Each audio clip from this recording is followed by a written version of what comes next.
The article discusses the gender gap in investing, with women investing less than men. A study explores the reasons and suggests empowering women through education and financial literacy. Ladies, all the ladies, single ladies, hell, all the ladies out there, we have a problem. And we're not just talking about the gender pay gap, the glass ceiling, or spending more time out of the workforce. Oh no, this is another fun one. We are talking today about how women don't invest as much as men. There are a lot of studies out there on this. And to be clear, we are talking about all kinds of investing: the stock market, bonds, 401ks. And lack of investing and knowledge about how to do it can have all kinds of serious consequences. Women have less money to retire on. They already tend to earn less than men. And on average, women live longer. So it's like the beginning of a startlingly bad waterfall of awful consequences. But there's this guy with a potential solution. He did a whole study on it, and he says it works. He and his colleagues had this idea. Maybe if they gave women like a tiny little push, like baby bird out of the nest-sized push to get them started investing, it just might work. This is The Indicator from Planet Money. I'm Wailin Wong. And I'm Sally Herships. Today on the show, we look at how a teeny tiny little push, some newfound confidence, and also some free cash may help women become more frequent investors. Soumitra Jha, or Soum, is a professor at Stanford. Soum's main focus is looking at how economic development can help solve conflict around the globe. I grew up in India as well as industrial Scotland, and it seemed like, part of the problem was poverty. If people have more money, there's less to fight about. And when it comes to poverty, there's one big antidote: development. And this is where women come in. Soum says if there's one big lesson we've learned, it's that women's education and empowerment are critical when it comes to development. But back to that pesky problem. Soum knew that overall, women don't invest as much as men, which is why he decided to do a study to tackle the issue. So we had asked people, have you invested in any kind of stocks before the study? And 40% of the men roughly had said that they had invested in some kind of stock. For women, it was only around half of that. To understand why the gender gap here is so big, Soum says you have to know that women's lack of investment is directly tied to how they feel about their own financial literacy.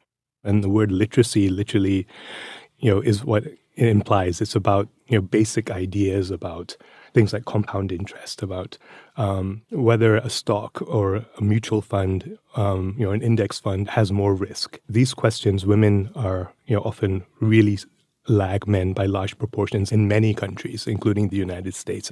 Once again, women lose. Soum says this idea of financial literacy is key, so he decided to measure the financial literacy of the participants in his study before and after. And I did something horrifying. I volunteered to take his quiz, even though I hadn't studied. But to be fair, I do invest in mutual funds, so I feel like I had a little leg up. Can you quiz me? Yeah. So yeah. Well, we won't air this if I don't know the answers. Well, I can ask you sort of the big three questions. Okay, I'm afraid. One is, supposing you have $100 in a savings account and the interest rate was 2% per year. After 5 years, how much do you think you would have in the account if you left the money in the account for the entire period? Can I use a calculator? No. It's a multiple choice question. Okay. So is it more than $102? Is it $102? Is it less than $102? Or you don't know? Spoiler alert, Sally, you did get it right. The answer is more than $102. But to be fair, that was the easiest question. In another study Soum told us about, only around 20% of women and 40% of men were able to answer basic questions about, compound interest and the risk of investing in individual stocks versus a fund. Oh, so everybody's bad at this. Yes. Men are not great about this, and women are, unfortunately, even more so. And this is the feelings part. For women in particular, Soum says their lack of financial knowledge felt like a hurdle. Women didn't feel confident, so they didn't invest. And here's where we get to the nudge. Soum and his colleagues tried to give women investors a push to get them feeling confident, hopefully enough to invest. And here's how it worked. they gave a random group of investors, women and men, about $50 to $100 each. This is real money, by the way. They got one asset they could buy or sell, so it was quite simple. It was stock in big telecommunications companies or some big banks. And at the end of the study, which lasted up to 7 weeks, they got whatever was left. Basically, we gave them a link to a website and said, well, follow the asset on your own. But, every week we asked them to make the next decision, the trading decision. Buy, sell, or hold. And this next part is critical because the investors didn't get any lessons. They didn't get any stock investing tips. They were just left to figure things out on their own. And Soam says it worked. And so what we found is by just having an experiment where we had people learn by doing, people learned the answers to these questions. They became more confident in this, and women in particular. Soam says they checked in with the women a few months after the study. By then, not only were more of them investing, but the confidence gap between men and women had shrunk by about 40%, 40.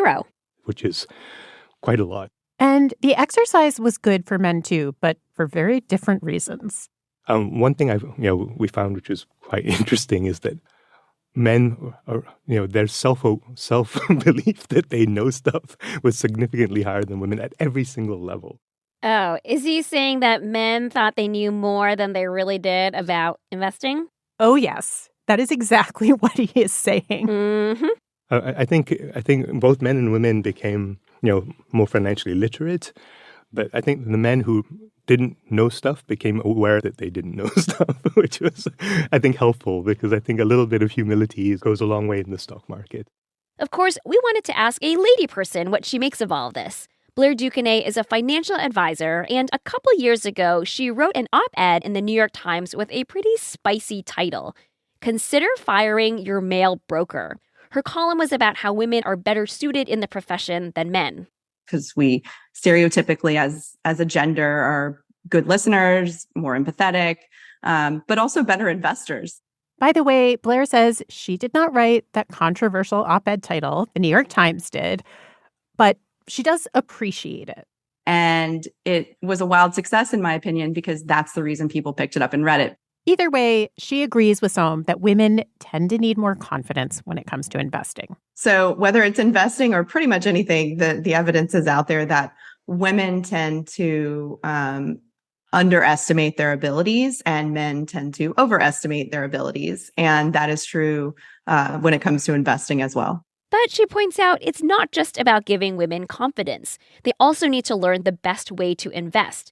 And that is not day trading, which can come with all these pesky taxes and fees. Instead, it's leaving your money alone and letting time and the eventual upward momentum of the markets do all the hard work for you. Jack Bogle, who was the founder of Vanguard, had a wonderful quote where he said, people should invest consistently and never open their statements for 50 years, but then have a doctor standing by because they'll probably have a heart attack when they see how much money they have. Soam agrees, but he says the first step is giving women the confidence to invest in the first place. So come on in, the water is warm. This episode was produced by Corey Bridges with engineering by Robert Rodriguez and Josh Newell. It was fact-checked by Sierra Juarez. Keegan Cannon is our editor, and The Indicator is a production of NPR.